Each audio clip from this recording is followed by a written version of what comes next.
ഗണപതി ഭഗവാനും കറുകപ്പുല്ലും തമ്മിലുള്ള ബന്ധത്തെപ്പറ്റി ഒരു ഐതിഹ്യ കഥയുണ്ട്.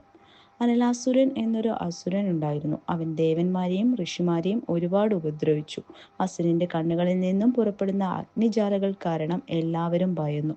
ദേവന്മാർ മഹാവിഷ്ണുവിനോടും ശിവനോടും പരാതി പറഞ്ഞു.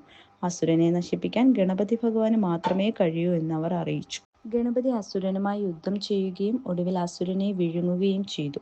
എന്നാൽ അസുരനെ വിഴുങ്ങിയതിനു ശേഷവും അവന്റെ ശരീരത്തിൽ നിന്നുള്ള ഉഗ്രമായ ചൂട് കാരണം ഗണപതിയുടെ വയറിന് വലിയ അസ്വസ്ഥതയും ദാഹവും അനുഭവപ്പെട്ടു. ഭഗവാന്റെ ശരീരം വല്ലാതെ ചൂട് പിടിച്ചു.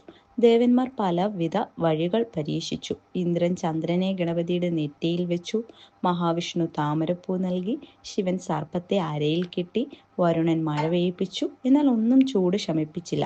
ഒടുവിൽ കശ്യപ മഹർഷി 21 ഇളം കറുകപ്പല്ലു കൊണ്ടുവന്ന് ഗണപതിക്ക് സമർപ്പിച്ചു. ഗണപതി ആ കറുകപ്പുല്ലുകൾ കഴിച്ച ഉടൻ വയറിലെ ചൂടും ദാഹവും പൂർണ്ണമായി ശമിക്കുകയും സാധാരണ നിലയിലാവുകയും ചെയ്തു.